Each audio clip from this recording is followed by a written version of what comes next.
Assalamualaikum warahmatullahi wabarakatuh. Waalaikumsalam warahmatullahi wabarakatuh. Halo guys, good morning. Jadi kali ini kita akan mempresentasikan tentang sejarah pendidikan yang ada di Pondok Pesantren Nahdlatul.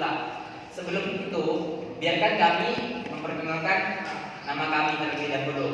Yang pertama, saya sendiri Rafael Hareza. Saya Habibur Rahman. Saya Rani Ramadhani. Saya Cekulali. Saya Ahmad Rawi. Jadi kita akan mempresentasikan tentang perkembangan pendidikan di Nahdlatul. Oke, kita langsung saja ke presentasinya. Sejarah perkembangan pendidikan di Pondok Pesantren Nahdlatul. Pondok Pesantren Nahdlatul adalah pondok tertua nomor 3 di Indonesia, di mana pondok pesantren tersebut pada awalnya hanya menyediakan pendidikan di bidang agama. Seiring berkembangnya zaman, pondok pesantren Nahdlatul mulai membuka atau menyediakan lembaga pendidikan umum, mulai dari tingkat SLTP hingga SLTA, mulai dari pendidikan yang mengikuti pemerintah sampai memiliki kurikulum tersendiri. Pendirian pondok pesantren Nahdlatul Kerajaan Camplong Sampang bermula dari peristiwa babat tanah kerajaan oleh Kiai Abdul Alam yang mempunyai nama asli Parodos ini, yang berasal dari ujung timur Pulau Negara Madura, yaitu Kabupaten Sumeneb. Nama Abdul Alam adalah pemberian dari Hadratul Asy-Syaikh Haji Gunung Sampang pada saat belajar dan nyantri dan ditemani oleh 2 orang sahabat arif dari Pulau Jawa yang kemudian mendapat julukan Tujuh Nako dan Gung Rapah Pamekasan. Dan kemudian berdasarkan catatan kecil sejarah leluhur Kota Sampang bahwa Kiai Abdul Alam ketika masih berguru kepada Pujuk Haji Gunung bersama kedua temannya, Pujuk Nako dan Gung Rapah Pamekasan, mendapat tugas dari guru beliau untuk pergi ke kediaman Ratok Buh di Bangkalan. Adapun tugasnya adalah untuk mengambil Al-Quran dan sebuah cincin sang guru yang jatuh ke dalam jambah WC. Mandat tersebut beliau terima pada saat sang guru hendak melaksanakan sholat Asyar dan diharapkan sebelum maghrib. Kedua benda tersebut sudah diterima di Sampang. Subhanallah, Masya Allah, Bismillah. Subhanallah, Masya Allah, Bismillah. Dalam sekejap, perintah tersebut dapat dilaksanakan oleh kedua murid Haji Gunung sebelum masuk maghrib. Oleh karena itulah, sang guru kemudian memerintahkan kepada santrinya yang berasal dari Jawa untuk hijrah Ilyaul Mawad atau Babat Tanah Baru ke arah utara timur Kota Sampang, tepatnya di Kecamatan Open, sekarang di Desa Nako, yang selanjutnya dijuluki oleh masyarakat sekitar dengan julukan Pujuk Nako. Kemudian Gung Rapah diperintahkan untuk berihyaul mawad ke daerah Pamekasan. Sedang untuk Pangratokumi atau Ki Abdul Alam sendiri diperintahkan untuk Arbuko ke daerah timur utara Kota Sampang, yaitu daerah Desa Penyejen. Kemudian Gung Rapah diperintahkan untuk berihyaul mawad ke daerah Pamekasan. Sedang untuk Pangratokumi atau Ki Abdul Alam sendiri diperintahkan untuk Arbuko ke daerah timur utara Kota Sampang, yaitu Desa Penyajian, yang sekarang menjadi Desa Prajan, Kecamatan Camplong. Di tempat tersebut terdapat sumber mata air yang cukup besar. Sumber Prajan di daerah ini beliau didampingi salah satu putri, Hadratu Al-Syaikhi Haji Gunung.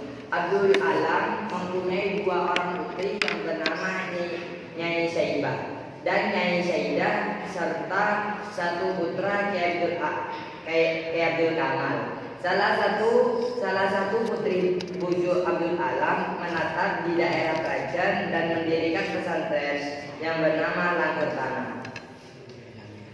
Surau Langgar pertama kali yang terbuat dari tanah. Sedangkan putra beliau yakni Kiai Abdul Kamal melanjutkan perjuangan Kiai Abdul Alam, yakni Ruqyah Islamiyah dan ruqyah.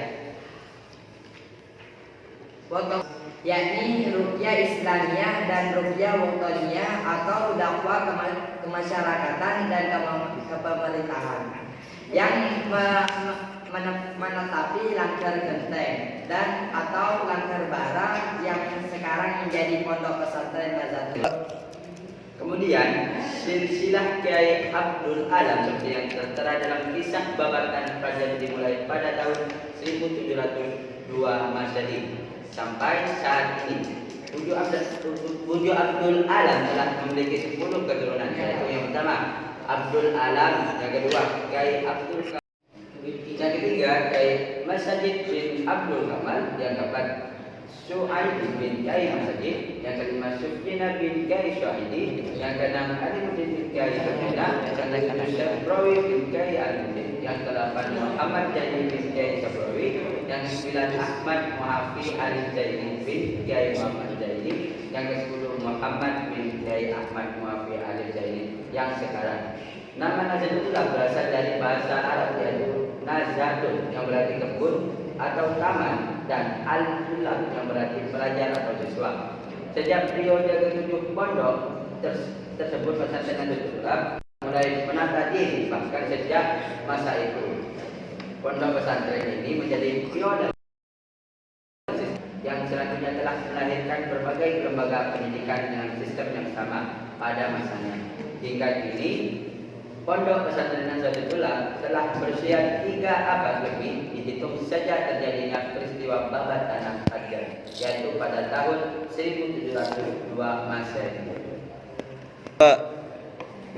Ketika memasuki periode ke-9, itulah Pondok Pesantren Nazatul mengembangkan dengan mendirikan beberapa lembaga pendidikan formal yang berpangkal pada beberapa departemen pemerintah, yaitu Departemen Pendidikan dan Kebudayaan Nasional, Departemen Agama, dan Departemen Kesehatan, dengan mendirikan Madrasah Diniyah sejak tahun 1702 Masehi, MTS Nazatul sejak tahun 1969,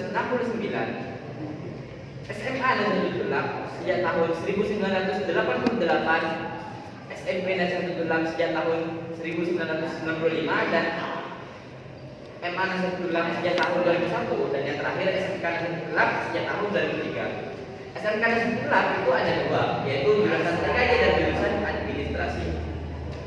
Pada tahun 2021, Kiai Haji Muhammad bin Mu'afi merancang sebuah kurikulum yang mana kurikulum tersebut berbeda dengan kurikulum negara. Kiai Haji Muhammad bin Mu'afi menciptakan kurikulum yang bernama kurikulum tepat guna, di mana di kurikulum ini melatih kepala santri untuk bisa memahami materi tanpa harus dijelaskan oleh guru. Jadi pada kurikulum ini, guru hanya memberikan materi berupa video ataupun paper tanpa menjelaskan. Setelah itu, para guru memberikan tugas kepada para santri yang biasanya berupa makalah ataupun PowerPoint yang kemudian harus dipresentasikan di depan kelas dan juga di depan teman-temannya, dan kemudian disertai dengan pengambilan video agar bisa di-upload di channelnya masing-masing. Dan kemudian pengambilan video tersebut atau pengambilan video tersebut menjadi syarat ikutnya santri tersebut untuk bisa mengikuti ujian. Ya, mungkin cukup presentasi dari kelompok kami. Apabila ada tutur kata yang salah, mohon dimaafkan sebesar-besarnya. Jadi, sekian dan terima kasih. Assalamualaikum